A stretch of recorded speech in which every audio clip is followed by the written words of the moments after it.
Good morning साथियों, कैसे हो आप लोग। उम्मीद है सभी लोग बहुत अच्छे से होंगे, बहुत अच्छे से पढ़ाई कर रहे होंगे। और आज की क्लास में आप सभी का स्वागत है। आज हम देखने वाले हैं फ्रेंड जीव विज्ञान के पार्ट को, यानी बायोलॉजी को। और ये बीपीएससी TRE 3.0 के लिए क्लास है, ठीक है। और बीपीएससी एस्टेट के लिए भी, बीपीएससी एस्टेट याद रखेंगे। पेपर 1 और 2 दोनों के लिए बहुत ही इम्पॉर्टेंट है। तो हमने भौतिक विज्ञान को कल देखा था और रसायन विज्ञान को। आज हम जीव विज्ञान को देखेंगे और ये जीके जीएस से संबंधित प्रश्न है फ्रेंड। यूथ कंपटीशन की बुक से, घटना चक्र की बुक से, समसामयिकी प्रीवियस ईयर के क्वेश्चन हैं। तो सभी का स्वागत है एक बार फिर से। जय माता दी। चलिए शुरुआत करते हैं पहले क्वेश्चन से। पुस्तक द ओरिजिन ऑफ स्पेसीज किसने लिखी? लिनियस, लैमार्क, मेंडल या फिर डार्विन? तो friend option D is right answer, Darwin ने लिखी। तो द ओरिजिन ऑफ स्पेसीज पुस्तक किसके द्वारा लिखी गई? डार्विन के द्वारा। और इनका पूरा नाम क्या है? Charles Darwin. ये इंग्लैंड के जैव विकासविद थे, मतलब जीव विज्ञान के विद्वान थे या वैज्ञानिक थे, कुछ भी कह सकते हैं, ठीक है। और इनके द्वारा प्रस्तुत विकासवाद को डार्विनवाद या प्राकृतिक वर्णवाद कहते हैं। याद रखना है, इन्होंने इसको इंग्लिश में क्या कहते हैं? तो थ्योरी ऑफ नेचुरल सिलेक्शन, ठीक है, प्राकृतिक वर्णवाद जिसे कहते हैं। अगला देखेंगे। मानव तंत्र में इंसुलिन का चयापचय मेटाबॉलिज्म नियंत्रित करता है वसा, कार्बोहाइड्रेट, प्रोटीन, न्यूक्लिक अम्ल? तो option B is right answer, carbohydrate. 2017 का क्वेश्चन है। इंसुलिन अग्नाशय से अंतःस्रावी होता है, कई बार पूछा गया है क्वेश्चन है। इंसुलिन कहाँ से अंतःस्रावी होता है? तो ये फ्रेंड अग्नाशय से अंतःस्रावी होता है। यह एक प्रकार का हार्मोन है, एक प्रकार का प्रोटीन भी है, जो ग्लूकोज समस्थापन के नियमन में भूमिका निभाता है। इंसुलिन लक्ष्य कोशिकाओं में ग्लूकोज से ग्लाइकोजन बनने की प्रक्रिया को प्रेरित करता है। ग्लूकोज कार्बोहाइड्रेट का एक स्वरूप है, ठीक है। नेक्स्ट, निम्नलिखित में से एंटीबायोटिक है? पेंसिलिन है, एस्पिरिन है, पैरासीटामोल या फिर सल्फाडायाजीन? यहाँ पे मौज लिखा है, यहाँ पे ला होगा, ठीक है। तो फ्रेंड ऑप्शन ई होगा, क्योंकि एंटीबायोटिक इसमें एक से अधिक होगा, ठीक है। उपर्युक्त विकल्पों में पेंसिलिन, सल्फाडायाजीन एंटीबायोटिक है, ठीक है। तो दो आपने देखा, पेंसिलिन और सल्फाडायाजीन। एंटीबायोटिक का उपयोग बैक्टीरिया जनित रोगों के उपचार के लिए किया जाता है, अर्थात ऑप्शन ई इस राइट आंसर है, आपका अभीष्ट आंसर है, ठीक है। नेक्स्ट, निम्नलिखित में कौन सा मुख्यतः कार्बोहाइड्रेट है? गेहूं, जौ, चावल या फिर मक्का? तो option C is right answer friend, चावल। चावल में ज़्यादा मात्रा में कार्बोहाइड्रेट, स्टार्च पाया जाता है, ठीक है। नेक्स्ट,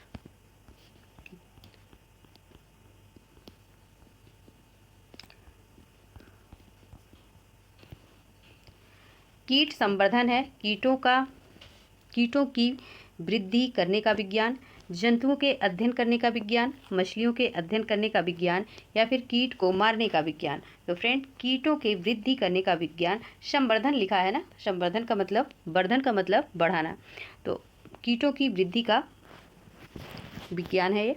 नेक्स्ट देखेंगे। अच्छा, इसको भी देखिए आप।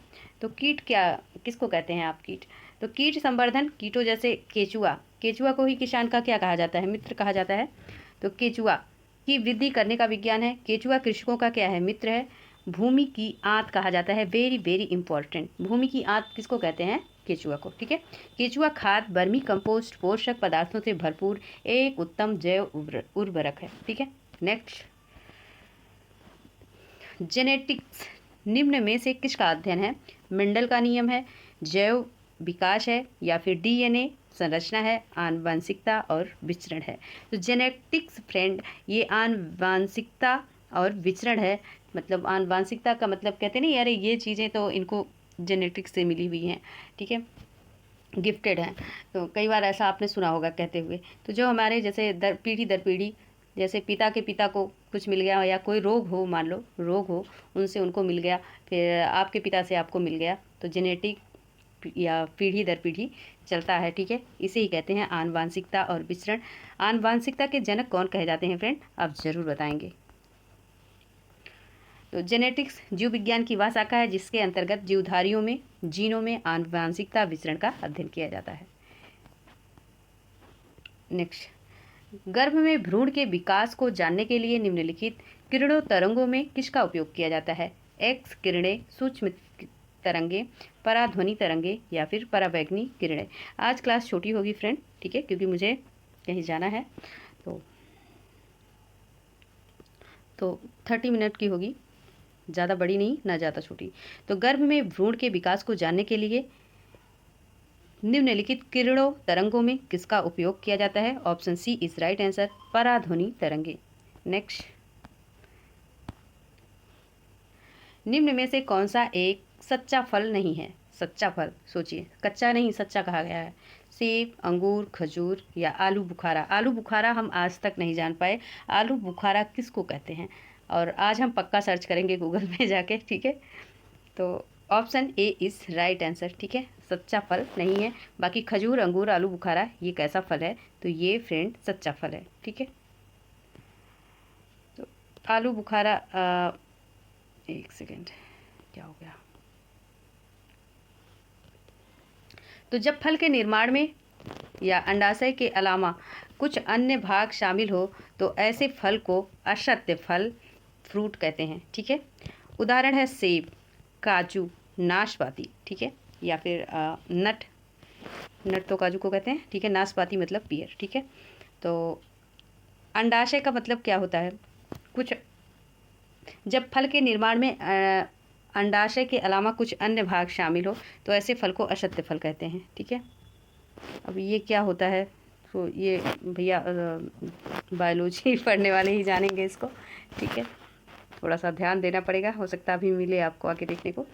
देखिए, लौंग पौधे के निम्नलिखित में से किस भाग से प्राप्त होता है? शुष्क पत्तियाँ, शुष्क तने, तो शुष्क बीज या फिर शुष्क पुष्पकली। अब इतना डीपली मुझे नहीं आता भाई, क्योंकि साइंस मेरा सब्जेक्ट नहीं है। तो लौंग पौधे निम्नलिखित में से किस भाग से प्राप्त होते हैं? तो option D is right answer, शुष्क पुष्पकली। लौंग यूजीनिया कैरियोफाइलेटा नामक मध्यम कद वाले सदाबहार वृक्ष की सूखी हुई पुष्पकलिका है। नेक्स्ट, लौंग एक मसाला है, पौधे के किस भाग से प्राप्त होता है? फल, तना, जड़, फूल की कली। तो लौंग एक मसाला है, पौधे के किस भाग से प्राप्त होता है? तो option D is right answer, फूल की कली। इंग्लिश में क्या कहते हैं लौंग को? क्लोव्स, ठीक है, क्लोव्स या बंद कलियां या फिर पुष्पकलिका, जिनका प्रयोग कहाँ कहाँ करते हैं? तो भोजन बनाने में भी करते हैं, भोज्य पदार्थों में, दांतों के दर्द निवारक में भी इस्तेमाल किया जाता है। लौंग के पौधे का वानस्पतिक नाम अगर आपसे पूछा जाए तो साइजीजियम एरोमेटिकम, ठीक है, साइजीजियम एरोमेटिकम, जो कि कुल मिर्टेसी के अंतर्गत आता है।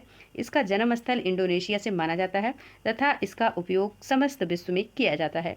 यह एक सदाबहार वृक्ष है जिसकी ऊंचाई 10 से 20 मीटर तक होती है तथा पत्तियां बड़ी एवं अंडाकार ओवल आकार में होती हैं, ठीक है, जैसे अंडा होता है। अदरक तना है, जड़ नहीं है, क्योंकि यह एक खाद्य सामग्री को संग्रहित करता है। इसमें नोड और इंटरनोड होते हैं।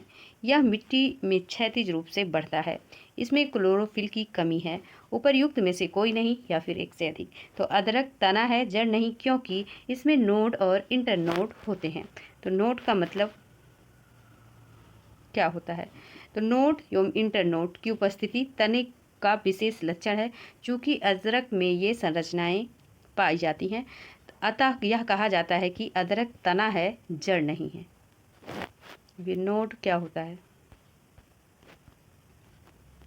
नेक्स्ट देखिए, पादप कली है एक भ्रूणीय टहनी, एक भ्रूणीय पत्ती, एक भ्रूणपोष या फिर एक बीज। तो पादप एक भ्रूणीय टहनी है, option A is right answer.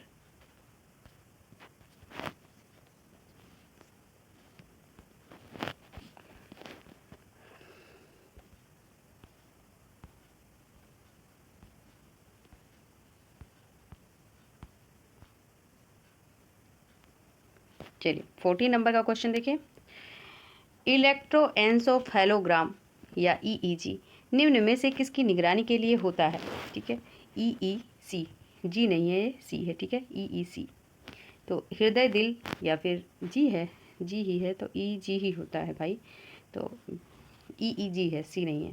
तो इलेक्ट्रोएन्सेफेलोग्राम किसके लिए होता है इसका उपयोग? हृदय दिल, हृदय दिल तो आप समझते होंगे, या यकृत, लीवर, अग्नाशय या पैंक्रियाज या फिर मस्तिष्क। तो EEG का टेस्ट फ्रेंड दिमाग के लिए होता है, यानी मस्तिष्क के लिए होता है, जबकि ECG एक होता है, ECG, ये जो है किसके लिए होता है? ये हार्ट के लिए होता है। 2018 का क्वेश्चन है BPSC का। ठीक है, और ये EEG होता क्या है? तो मस्तिष्क की विद्युतीय गतिविधि को मापने वाला यंत्र होता है।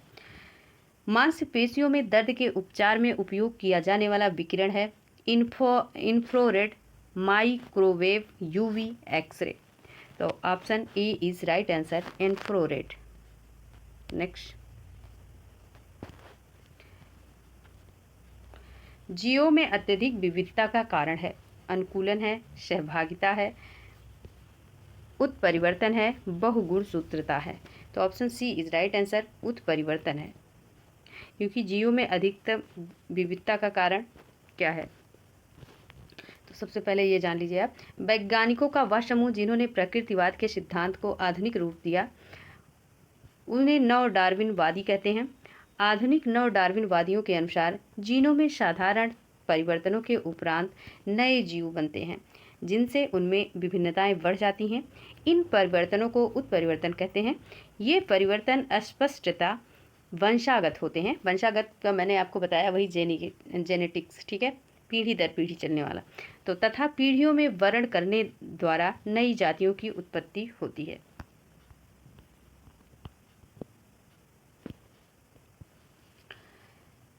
तो मेंडल ने आनुवांशिकता का सिद्धांत किस पर आधारित है? मेंडल का, में नहीं, तो मेंडल के आनुवांशिकता का सिद्धांत। ठीक है, तो कायिक जनन, अलैंगिक जनन, लैंगिक जनन या फिर उपर्युक्त सभी। तो मेंडल के आनुवांशिकता का सिद्धांत लैंगिक जनन पर आधारित है। Option C is right answer. और इनका पूरा नाम क्या है? तो ग्रेगर जॉन मेंडल। मैं जिस टाइम पढ़ी थी उस टाइम की बता रही हूँ भाई, अभी नया कुछ संशोधन हुआ हो तो नहीं बता सकते। और इन्होंने मटर के पौधे पर, मुझे जहाँ तक लगता है, प्रयोग किया था। अगर किया होगा मैं राइट होंगी तो अभी मिलेगा एक भी क्वेश्चन। ठीक है, तो चलिए आगे देखेंगे। DNA की खोज किसने की थी? तो जेम्स वाटसन एवं Francis Crick, Gregor Mendel, Johannsen या फिर हरगोविंद खुराना, या फिर उपर्युक्त में से कोई नहीं, या फिर एक से अधिक। तो फ्रेंड, यह एक गलत धारणा है, यह एक गलत धारणा है, क्योंकि डॉक्टर जेम्स वाटसन एवं फ्रांसिस क्रिक एवं NHF बिलिंगसन फ्रैंकलिन नामक दो वैज्ञानिकों ने DNA की खोज की थी। वस्तुतः इन वैज्ञानिकों ने एक्सरे विश्लेषण द्वारा 1953 में DNA का कुंडलीकरण विन्यास प्रस्तुत किया। वास्तव में DNA की पहचान सर्वप्रथम 1969 में स्विस रसायन शास्त्री फ्रेडरिक मिश्चर ने की थी। फ्रेडरिक ने इसे न्यूक्लिन कहा था। ठीक है, तो दो लोगों ने की थी फ्रेंड, एक तो जेम्स वाटसन ने, ये, और फ्रांसिस क्रिक ने। तो ये दोनों लोगों तो ने की थी, और एक लोगों ने की थी MH Blinken, Franklin MH Blinken. ठीक है, एक तो वाटसन, दूसरा MH ब्लिंकन, तीसरा फ्रैंकलिन। ठीक है, इसमें दो का नाम दिया गया ना, तो एक से अधिक सही है।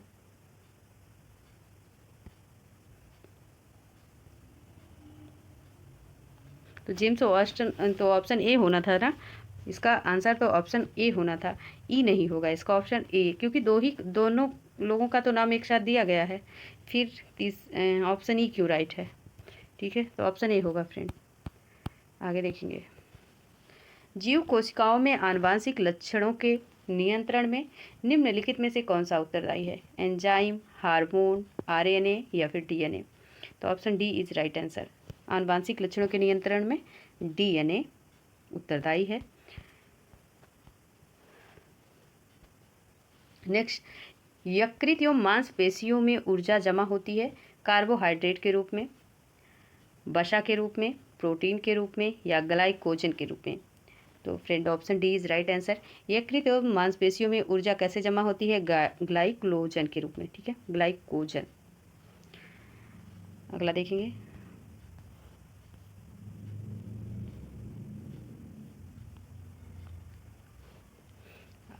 मानव शरीर में होता है लगभग 70% पानी, 20% से 30% पानी, 10% से 20% पानी या फिर 30% से 40% पानी। तो option A is right answer.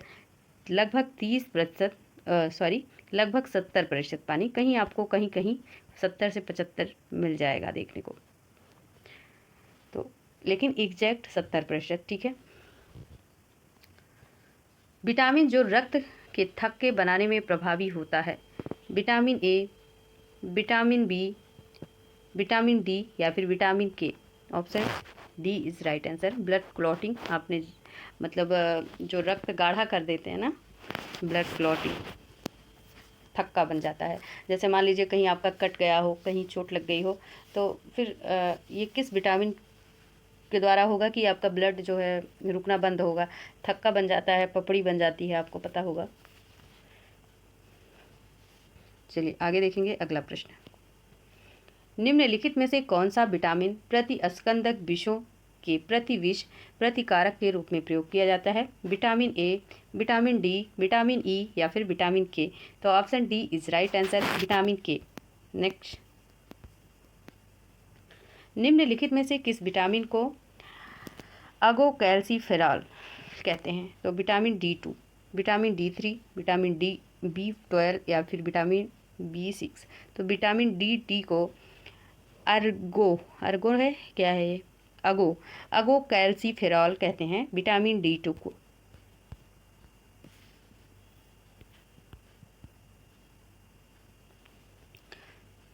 जबकि विटामिन D3 को क्या कहते हैं? कोलीकैल्सिफेरॉल। और विटामिन D2 विटामिन डी का वह प्रकार है जो मुख्यतः भोजन का आहार अनुपूरक रूप में मनुष्यों को प्राप्त होता है। मुख्य रूप से भोजन में यह मक्खन, मशरूम, दूध, पनीर, मांस, अंडों की जर्दी, मछली के तेल आदि में मिलता है। इसकी कमी से बच्चों में सूखा रोग या रिकेट्स हो जाता है। विटामिन D2 की कमी से क्या होता है? सूखा रोग, याद रखेंगे। मानव शरीर में विटामिन ए भंडारित होता है। तो सभी विटामिन की अपनी अलग अलग जगह होती है फ्रेंड, जहाँ पे वो बॉडी में पाया जाता है। तो यकृत में या त्वचा में, फुफ्फुस में या फिर वृक्क में। तो option A is right answer, यकृत में, यानी यकृत को क्या कहते हैं? लिवर, ठीक। तो मानव शरीर में यकृत में विटामिन ए की काफ़ी मात्रा संचित रहती है। विटामिन ए का रासायनिक नाम रेटिनॉल है, जिसकी कमी से शरीर में रतौंधी हो जाती है। इस विटामिन को संक्रमण रोधी विटामिन कहते हैं, जिसका प्रमुख स्रोत दूध, मक्खन, अंडा, मछली का तेल, गाजर इत्यादि है। नेक्स्ट, निम्नलिखित में से कौन सा युग्म सही सुमेलित नहीं है? रेटिनॉल, जीरोपैथेलमिया या फिर टोकोफेरॉल बेरीबेरी, साइनोकोबालैमिन रक्ताल्पता, अर्गोकैल्सिफेरॉल रिकेट्स। उपर्युक्त में से कोई नहीं या फिर एक से अधिक। बताना है कौन सा नॉट करेक्ट है। तो ऑप्शन बी, क्योंकि बेरी रोग किस विटामिन से होता है? बी से ही होता है ना, विटामिन बी। तो देखिए, रेटिनॉल अर्थात विटामिन ए की कमी से जीरोपैथेलेमिया रोग होता है। और क्या होता है? विटामिन ए की कमी से जीरोपैथेलेमिया तो होता है, और क्या होता है? एक रतौंधी रोग भी होता है। साइनोकोबालैमिन विटामिन B12 की कमी से रक्त अल्पता होता है।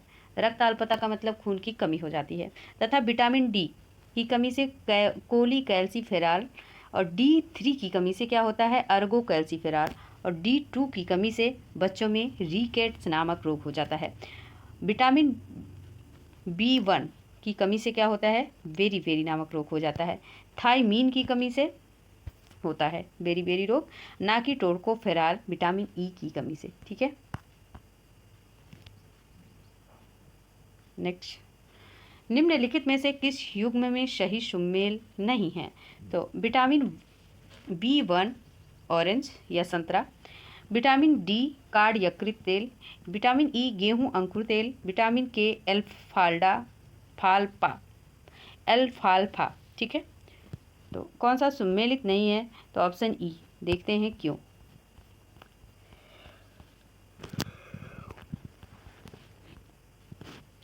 क्योंकि सूर्य का प्रकाश, कार्ड, यकृत तेल विटामिन डी से संबंध स्रोत है। एक तो आपको विटामिन डी किससे प्राप्त होता है? सूर्य से। दूसरा मछली के जो तेल होता है फ्रेंड, ठीक है, कई बार कार्ड यकृत तेल जिसे कहते हैं, और गेहूं के अंकुर से, अंकुर तेल, ठीक है। अंकुर तेल क्या होता है आप ऐसे सामान्य समझिए, गेहूं के तेल। बीट जर्म ऑयल, और विटामिन ई का प्रमुख स्रोत है। तो जबकि एल्फोल्फा विटामिन के प्रचुर मात्रा में है। यद्यपि संतरा किस में पाया जाता है? संतरा में क्या पाया जाता है? विटामिन सी का प्रमुख स्रोत है, तथा विटामिन बी1 भी बहुत कम मात्रा में प्राप्त होता है, अतः विकल्प ई अभीष्ट उत्तर है।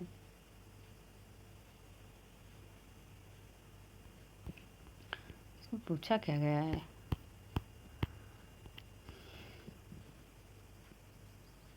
तो देखिए यहाँ पे ये है ना, बहुत कम मात्रा में पाया जाता है, इसलिए ए जो है करेक्ट नहीं है, क्योंकि विटामिन बी1 जो है कम, बहुत एकदम नाम मात्र पाया जाता है, जबकि संतरा में विटामिन सी पाया जाता है, ठीक है।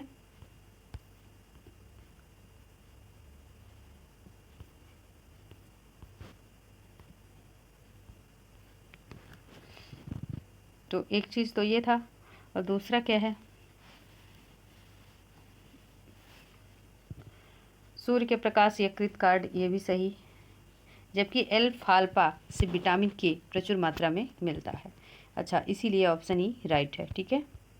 नेक्स्ट देखिए, जिस विटामिन में कोबाल्ट होता है वह है विटामिन बी1, बी2, बी6 या बी12? तो बी12, ठीक है। कोबाल्ट क्या है? एक खनिज लवण है जो कि विटामिन बी का महत्वपूर्ण घटक है। विटामिन बी12 वृद्धि के लिए आवश्यक है, तथा इसकी कमी से तंत्रिका तंत्र कार्य की भी गड़बड़ हो जाती है। विटामिन बी12 के महत्वपूर्ण स्रोत हैं मांस, मछली, यकृत, दूध, पनीर इत्यादि। आंत के जीवाणु को जीवाणु को क्या कहते हैं? बैक्टीरिया भी इसका संश्लेषण करते हैं। किसका करते हैं? विटामिन बी12 का। नेक्स्ट देखिए, एक स्वस्थ वयस्क मनुष्य में रक्त का कुल परिमाप होता है, मतलब एक इंसान में या ह्यूमन बॉडी में कितना रक्त होता है ये बताना है। तो 5 से 6, 3 से 4, 8 से 10 या फिर 10 से 12। तो फ्रेंड 5 से 6 लीटर, यही 5 से 6 लीटर में हमारी बॉडी बनी होती है। अगर इतना आपके अंदर ब्लड है तो आप स्वस्थ माने जा सकते हैं।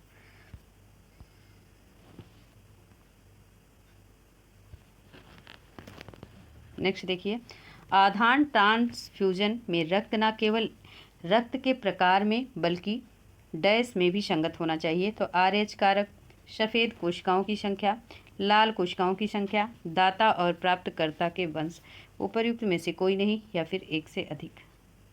तो ऑप्शन कौन सा राइट होगा? A is right answer, RH में भी संगत होना चाहिए।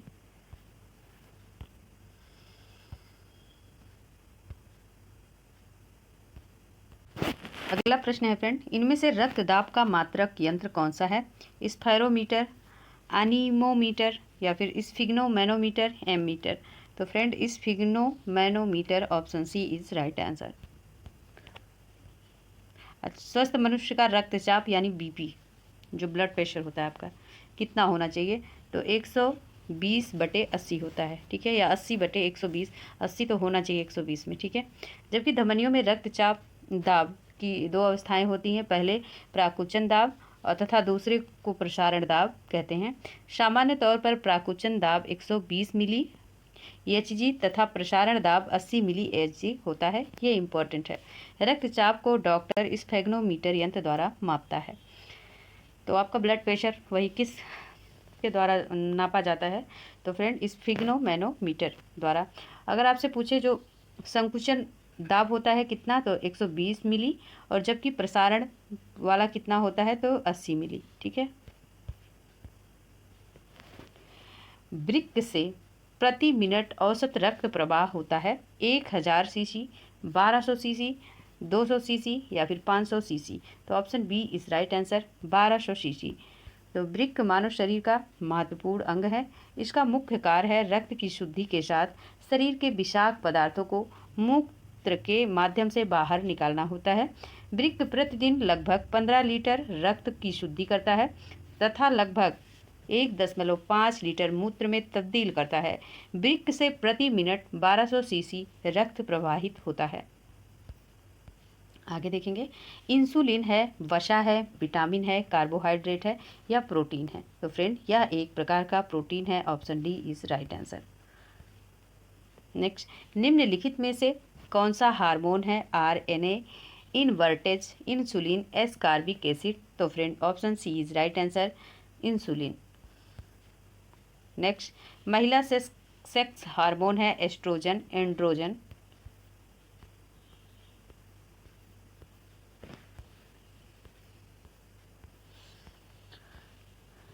या फिर इंसुलिन या फिर ऑक्सीटोसिन।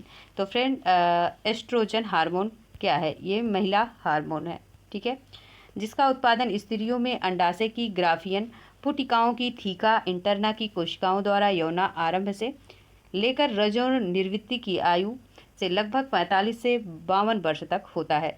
प्रमुख एस्ट्रोजन ईस्ट्रेडियाल होता है, जिसे नारी विकास हार्मोन कहते हैं, क्योंकि यह मादा के द्वितीयक लैंगिक लक्षणों,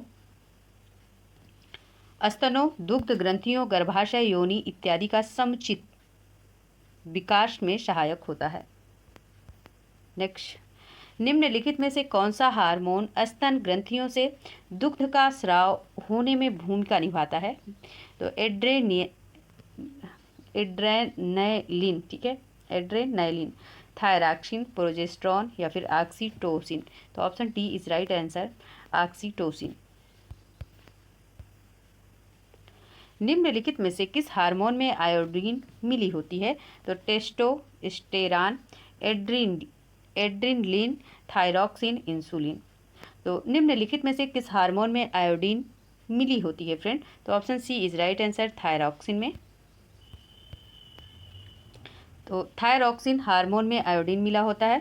थायरॉक्सिन का स्राव थायराइड ग्रंथि में होता है।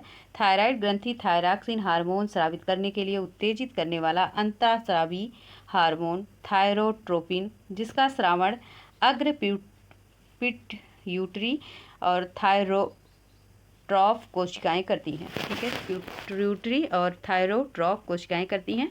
शरीर में आयोडीन की कमी से कौन सा रोग होता है? तो घेघा नामक रोग होता है। अगला प्रश्न है फ्रेंड,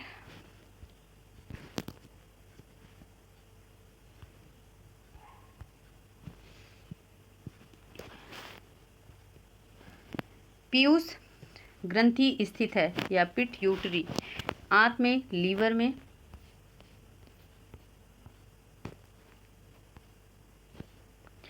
किडनी में, मस्तिष्क में? तो option D is right answer friend, मस्तिष्क में होता है। पीयूष ग्रंथि मस्तिष्क में हाइपोथैलेमस के नीचे स्थित एक छोटी अंतःस्रावी ग्रंथि है। नेक्स्ट देखिए, प्रकाश संश्लेषण होता है न्यूक्लियस में, माइटोकॉन्ड्रिया में, क्लोरोप्लास्ट में या परऑक्सीसोम में? तो प्रकाश संश्लेषण होता है फ्रेंड क्लोरोप्लास्ट में। Option C is right answer.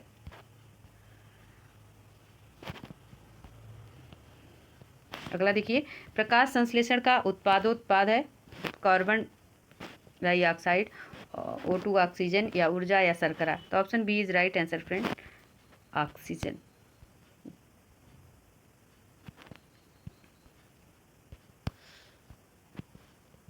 सौर ऊर्जा में एटीपी में बदलती है तो माइटोकॉन्ड्रिया में, क्लोरोप्लास्ट में, राइबोसोम में या परऑक्सीसोम में? तो फ्रेंड क्लोरोप्लास्ट में। और एटीपी का अगर आपसे फुल फॉर्म पूछ लिया जाए तो एडेनोसिन ट्राइफॉस्फेट, ठीक है। नेक्स्ट, कोशिका का शक्ति स्रोत होता है कोशिका भित्ति, माइटोकॉन्ड्रिया या राइबोसोम या न्यूक्लियस? तो option B is right answer है फ्रेंड, माइटोकॉन्ड्रिया को कोशिका का पावर हाउस कहा जाता है। नेक्स्ट देखिए, भ्रूण किस में मिलता है? फूल में, पर्ण में, बीज में, कली में? तो फ्रेंड भ्रूण जो है बीज में मिलता है, ठीक है। पौधों में भ्रूण बीज में मिलता है। अंकुरण प्रक्रिया फलस्वरूप भ्रूण बीज से बाहर आता है। नेक्स्ट देखिए, निम्नलिखित में कौन प्रतिजैविक औषधि है? तो कीवीनीन या सल्फागुआनिडीन या क्लोरफेनिकाल या एस्पिरिन, ये उपयुक्त में से कोई नहीं या फिर एक से अधिक। तो option E is right answer, क्योंकि प्रतिजैविक जो औषधि है एक तो क्लोरफेनिकाल है और दूसरी क्या है, दूसरी सल्फागुआर्डिन है। ठीक है, तो इसलिए option E is right answer है। तो आपका सी और बी दोनों सही है। नेक्स्ट देखिए, टाइफाइड तथा कॉलरा विशिष्ट उदाहरण है संक्रामक रोगों का, वायुजन्य रोगों का, जलजन्य रोगों का या फिर उपर्युक्त में से कोई नहीं। तो आपने सुना होगा फ्रेंड बहुत बार कि इनको टाइफाइड हो गया या आपको हो गया या किसी को हो गया। तो टाइफाइड किसके द्वारा होता है, ये जलजन्य रोग है और मोस्टली जब टाइफाइड होता है ना तो डाइजेशन गड़बड़ हो जाता है।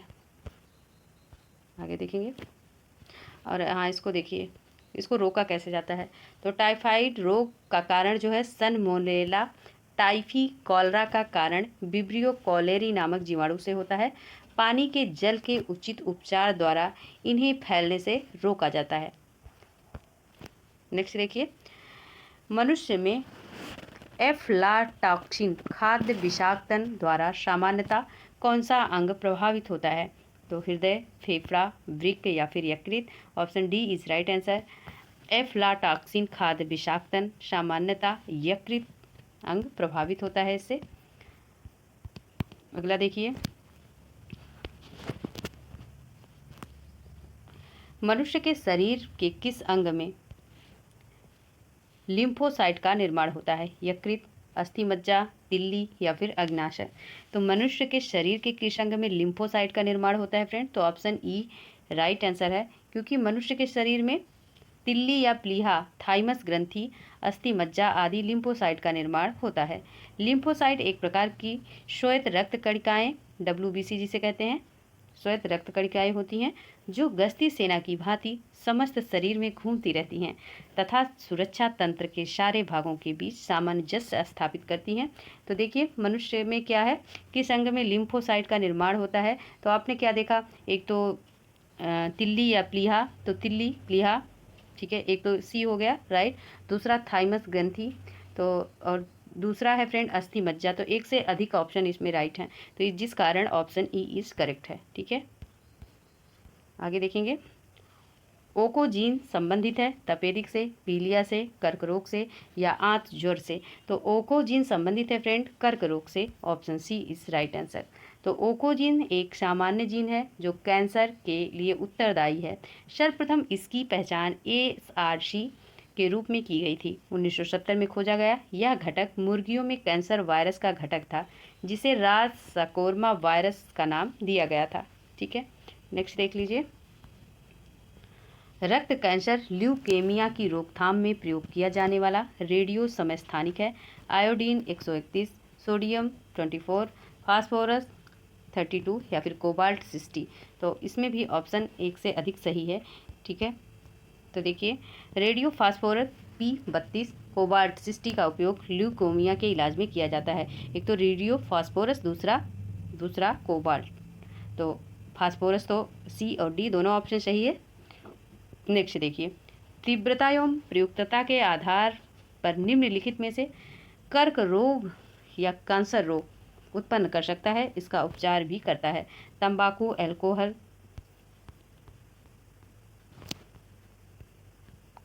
या फिर आय विकिरण या फिर पराबैंगनी किरणें। तो फ्रेंड आय विकिरण जो होता है ये बचाता भी है और रोग भी फैलाता है। ठीक है, तो रोग उत्पन्न भी करता है। आयनीय विकिरण वह कारक है जो कर्क रोग उत्पन्न कर सकता है, यानी कैंसर को उत्पन्न करता है और उपचार में भी प्रयुक्त होता है, याद रखेंगे आप। विकिरण चिकित्सा में कैंसर की कोशिकाओं और संकुचित गांठ को नष्ट करने के लिए आयनीकरण विकिरण का उपयोग किया जाता है। अनुसंधानों से स्पष्ट हो गया कि निम्न एवं मध्यम विकिरण एक्सपोजर से कैंसर नहीं होता, लेकिन लंबे समय तक विकिरण के प्रयोग से कैंसर हो सकता है। नेक्स्ट देखिए, सहज प्रणाली परिवर्धन निम्नलिखित में से कौन सा है। प्रणाली कार्य है या फिर प्रणाली का विकास है, प्रणाली की स्वपोषी क्रिया है, उपर्युक्त में से कोई नहीं। तो option C is right answer, प्रणाली की स्वपोषीय क्रिया है। सहज प्रणाली परिवर्धन प्रणाली की स्वपोषीय क्रिया है। अगला प्रश्न देखेंगे, शरीर का तापक्रम नियंत्रित करता है थैलेमस, हाइपोथैलेमस, सेरेब्लम या फिर मेड्यूला। तो शरीर का तापक्रम नियंत्रित कौन करता है फ्रेंड, हाइपोथैलेमस। ठीक है, और आपने पढ़ा भी कि ये पीयूष ग्रंथि के नीचे, इसी के नीचे होता है। ठीक है, तो मानव शरीर में तापक्रम साधारणतः टेम्परेचर, तापक्रम का मतलब टेम्परेचर 98.6 डिग्री फ़ारेनहाइट होता है। मानव शरीर के तापक्रम के स्थिर बने रहने का कारण शरीर में तापक्रम नियंत्रण की यांत्रिक जैविक प्रणाली का कार्य करना, मस्तिष्क और हाइपोथैलेमस इस प्रक्रिया में नियंत्रित होता है या नियंता होता है। अगला क्वेश्चन देखिए, शरीर का तापक्रम नियंत्रित करता है मेडुला, थैलेमस, हाइपोथैलेमस या फिर सेरेब्रम। तो शरीर का तापक्रम नियंत्रित करता है फ्रेंड हाइपोथैलेमस। अभी आपने देखा 2019 में पूछा गया क्वेश्चन है। लैंगिक जनन से आनुवांशिक विचरण कैसे होता है? तो जीन के सम्मिश्रण या ब्लेंडिंग से, क्रोमोसोम के बदलाव से, या जीन के मिश्रण से, या फिर उपर्युक्त सभी। तो friend option D is right answer है। तो जीन के मिश्रण या क्रोमोसोम में बदलाव, जीन के मिश्रण में उपर्युक्त तीनों से लैंगिक जनन आनुवांशिक विचरण होता है। तो आज के लिए इतना ही फ्रेंड, और चलिए उम्मीद नहीं थी इतना करा पाएंगे, तो ठीक है, आधे घंटे से ज़्यादा की क्लास होगी आपकी। तो लगभग मैंने 54 क्वेश्चन कंप्लीट किया। तो आप सभी का आभार फ्रेंड, और आप लोग देखिए निरंतर और साथ दीजिए। ठीक है, हम इसको कंप्लीट करा पाएँ उसके लिए आपको एक और अच्छी सी सीरीज़ लेकर आएंगे हम। आपको पता है कि आपका एग्ज़ाम कब है, तो उसी को देखते हुए एक और वन लाइनर है, इसको आप रेगुलर पढ़िए और क्लास को दोहरा सकते हैं तो ज़रूर रिवीजन करिए। Thank you friend, thanks for watching this channel, subscribe please.